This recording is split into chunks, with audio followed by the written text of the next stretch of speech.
আসসালামু আলাইকুম। কেমন আছেন সবাই? আশা করি সকলেই ভালো আছেন। আজকে আমি আর আমার বন্ধু জুয়েল একটি জায়গায় যেতেছি। আর আজকে দেখলাম যে আবহাওয়া অনেক সুন্দর, পরিবেশটা অনেক সুন্দর লাগতেছিল, আকাশটা অনেক পরিষ্কার ছিল। তাই দুই বন্ধু মিলে চলে যাচ্ছি একটি লিচু বাগানে। আমরা যেখানে যাচ্ছি সেই গ্রামের নাম হচ্ছে এই ঢাকা কলোনি। আমাদের এখানে গ্রামকে ঢাকা কলোনি নামেই চিনে। আমরা দুই বন্ধু মিলে যাচ্ছি ওইখানে ঘোরার জন্য। দেখি কি পাওয়া যায় এখানে আজকে গিয়ে।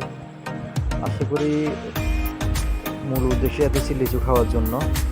আল্লাহ যদি আমাদের কপালে লাগে অবশ্যই খেতে পারবো, আপনাদেরকে দেখাতে পারবো। আপনারা ভিডিওটি দেখতে থাকুন শেষ পর্যন্ত।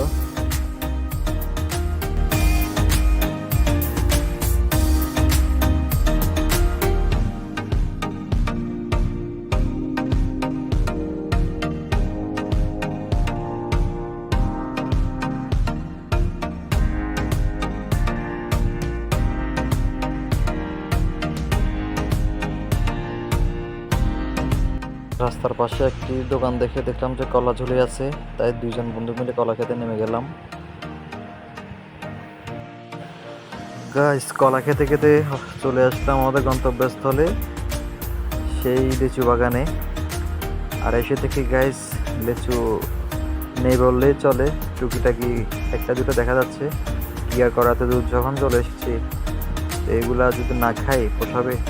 আমি আগে ভাগে কিছু হাতে নিয়ে নিছি, আর জুয়েল তো এসেই খাওয়া শুরু করে দিছে। ওরা নাকি তস্য হইতেছে না, ও হাঁটতেছে আর খাইতেছে। আমি আপনাদেরকে বাগানটা ঘুরে দেখানোর চেষ্টা করতেছি, আপনারা দেখেন। আসলে পরিবেশটা অনেক সুন্দর, অসাধারণ একটা দৃশ্য। চারিদিকে লিচু গাছ আর লিচু গাছ। আমি দেখি কোথাও পাই কিনা লিচু। আসলে আমাদের আসার আগে এখান থেকে ব্যাপারীরা লিচুগুলা পেরে নিয়ে গেছে। এসে দেখি পুরো বাগানটাই খালি, টুকটাক যেগুলো আছিল এগুলো আমরা দুই বন্ধু মিলে ঘুরিয়ে ঘুরিয়ে খাচ্ছি আর কি।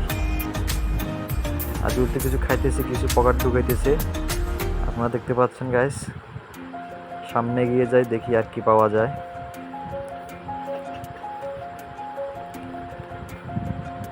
আসলে সামনে দেখা যাচ্ছে কিছু লিচু, এগুলো দেখি পারা যায় কি না।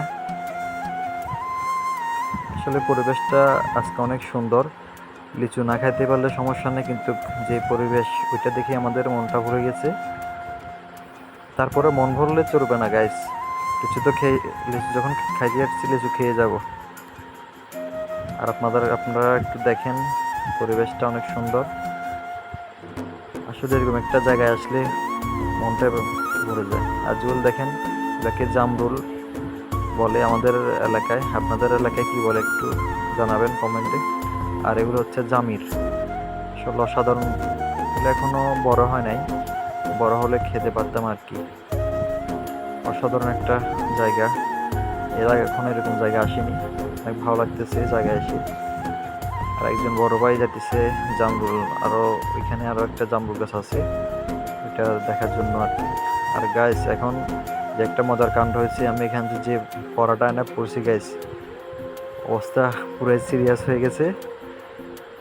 কি আর করার, আবার উঠে দাঁড়ালাম আপনাদের